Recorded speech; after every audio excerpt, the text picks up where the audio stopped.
So David giving us the mandate to talk about everything that had not been talked about today before we knew what would be talked about today was challenging. And at least 5 of you in the room have either emailed or texted me about things you think I should talk about since you didn't think they were sufficiently talked about today. So luckily, Jim just talked about basically everything, so I think that we're covered.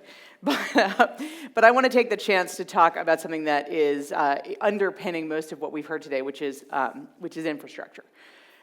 Both public and private sector infrastructure, something that is, I think, inherently nonpartisan, and that's an important space to be in right now. This has become an extremely partisan conversation. Getting to nonpartisan conversations and issues is really, really important to move anything forward, going forward, regardless of the makeup of the presidency and the Congress. It is also something that underpins, again, everything we do on the government side and on the private sector side, so it can make a big difference. So what do we mean about infrastructure? It's a big topic. Most of you know that I was involved with, others in this room actually. There's some of the Risky Business team in this room. Jameson Rogers is here. I saw Matt James earlier. Risky Business, which came out in 2014, the first report, was an attempt co-chaired by my current boss, Hank Paulson, along with Tom Steyer and Mike Bloomberg, to calculate the physical economic risk from climate change. And that's something we have not talked about a lot today. We have not talked a lot about risk and resilience today. Physical climate risk, heat, sea level rise. This is one of the sets of many, many, many maps from Risky Business, but basically shows somebody's lifetime and what happens over the course of the lifetime through the end of the century to the United States by county. In terms of heat impacts, we talk here about number of days over 95 degrees Fahrenheit, and just to pile on what Jim said, we use Fahrenheit here in the US, and when you're talking to people in the country, in different sectors and different regions, use Fahrenheit, because it is, in fact, the unit of measurement here in the United States. It does tend to resonate more with people. So we used Fahrenheit and used these maps to show sort of what heat impacts there are across the country. We have these results by region, we have them by sector. Taking these results around the country, we did several follow-up reports of different sectors. Taking these reports around the country, I have now had, and my team has had, hundreds of conversations with business leaders, with investors, and the co-chairs have had with CEOs. And I will tell you, this framework, risk, physical climate risk to people's supply chains and investments, is a way to have a nonpartisan conversation about the risk of climate. You can get people past acceptance of the science, sort of as Mr. Schultz was talking about earlier, in terms of you don't have to say, I totally believe everything you're saying, you just have to admit there's a risk. Get past the science, get to the risk evaluation, you're automatically in a conversation about climate change, without having the fight over the science, which is very, very useful. It also gets you very quickly into a conversation about what you do about it. These are business leaders that have done risk assessment their whole lives. This is what they do. They do risk of terrorism, risk of war, risk of extreme weather events. They know how to evaluate risk. They know how to think beyond risk to solutions. It gets you in the door on a conversation about solutions. And yes, you're doing it through an adaptation framework or a resilience framework and not a mitigation framework, but I will tell you it gets you to a mitigation framework. And I'll talk a little bit about why. So does it change individual corporate behavior? Yes. Yes, it does. And that's really important because some of these corporations are really big. But it does that, and I think it has the potential, talking about risk, using this framework has the potential to fundamentally change our approach to investment in infrastructure, to capital stock turnover investment, to supply chains, to the underpinnings of our entire economic system. And that's fundamental change in our economy. The kinds of subsidies and policies and investments that Nancy was talking about earlier that have been made over the last 200 years have created the current infrastructure that's the fundamental underpinning of our economy. We are now in a position to create the next fundamental underpinning of our economy. So consider the opportunity here. You've all seen this, I'm sure. This is the report card, the infamous report card from the American Association of Engineers on how bad our infrastructure is in this country. It's bad. Mostly D's and C's, and I think there's one B- on solid waste is the winner here on this chart. Solid waste probably doesn't get that very often, so they're probably happy about that. But I like this chart better because this is about the gaps. This is about what's being spent now and where the gaps are in terms of upgrading our infrastructure. Now, as a glass half full kind of person, most people look at this and they say, oh no, the gaps, how will we pay? And I look at that and I say, look at all that money that we're spending, and all of it could be spent so much better. This is a great opportunity. You can look at the gaps here and you can see potential for spending more in a more intelligent way on rail, on roads, on schools, something I care a lot about, getting to work on Prop 39 here in California, on electricity, we've heard a lot about in this conversation, on dams, on waterways.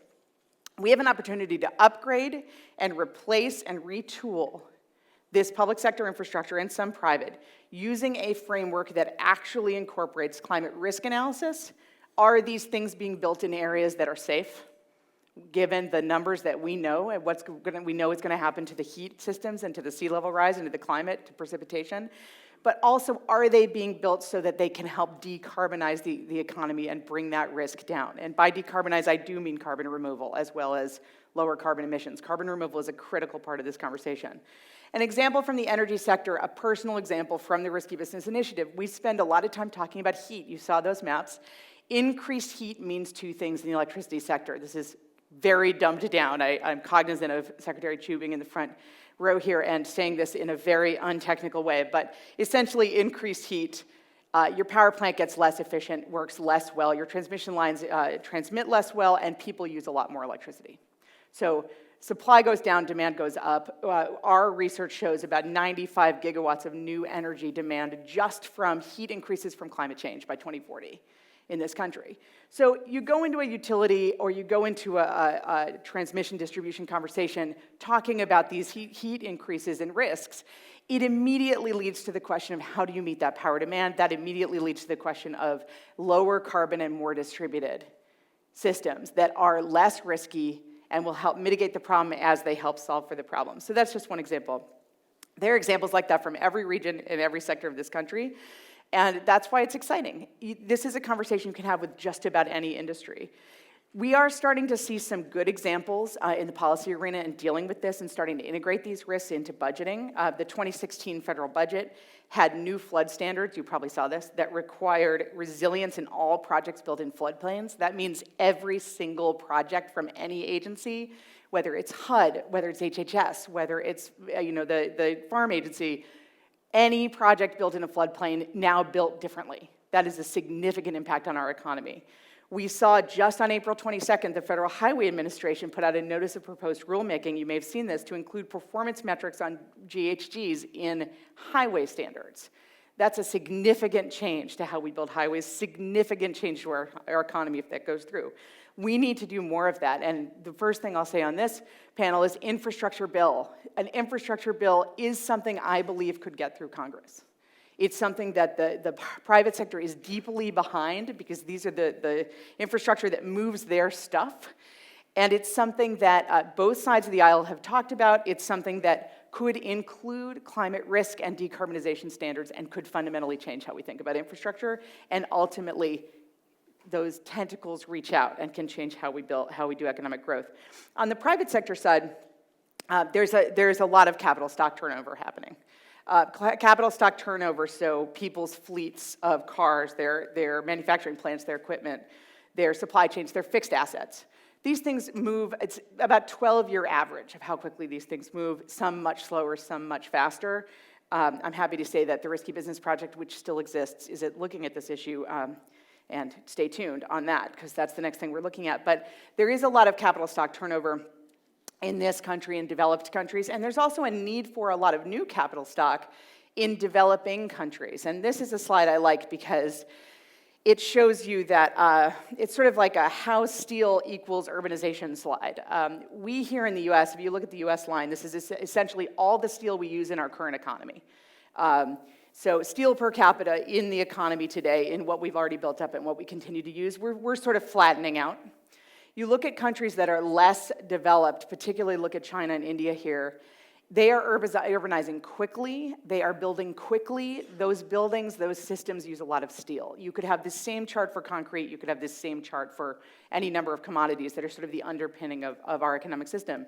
I would like to see steel built more efficiently and actually ultimately to to sequester carbon. I would like to see more recycled steel. I would like to see more carbon sequestering concrete. But the fact is that we use a lot of these systems. There's a lot being built in developing countries. There's a lot being replaced here in the United States. This is a great opportunity for us to think about how we build better.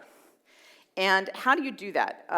Well, first of all, why do you do that? Why are those industries, why are those old school industries that we don't usually talk about in Silicon Valley important? They're energy intensive, so they are the problem, but they can be part of the solution.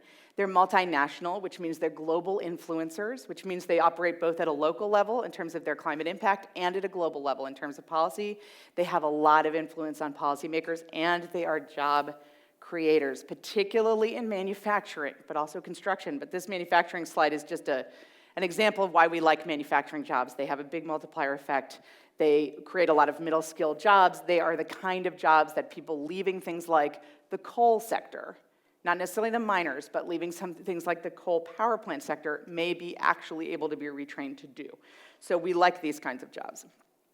So essentially, we have this great opportunity to have private sector, public sector infrastructure changed in a way that incorporates these climate risk ideas and incorporates climate strategy. This is already happening on the private sector side, despite the Asset Owners Disclosure Project report you may have seen last week or 2 weeks ago saying that half of the biggest 500 global investors don't care about climate risk. That is dispiriting, but half of them do, and in fact, we're starting to see more and more movement in this regard. Co-chair of Risky Business, Mike Bloomberg, is running the Climate Disclosure Standards Board. They're starting to look at ways to disclose climate risk in the private sector.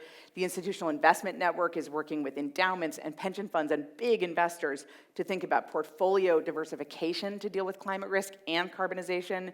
Big multinationals, I can tell you, having worked with them, but you probably know, are actually doing climate risk analysis in-house and making decisions based on that. Happy to say CalPERS here in California was rated AAA by Asset Owner Disclosure Project for how well it's doing climate risk disclosure. So it's happening a little, but the government, in terms of government role, and I'll end on this, the government can do a lot, the president can do a lot to push this forward. We can, of course, keep regulations that are smart regulations, to Jim's point. We can keep things in place that help move capital stock turnover faster. The CAFE standards, Clean Power Plan, methane standards for natural gas, industrial efficiency. Some of these standards done well can move capital stock turnover.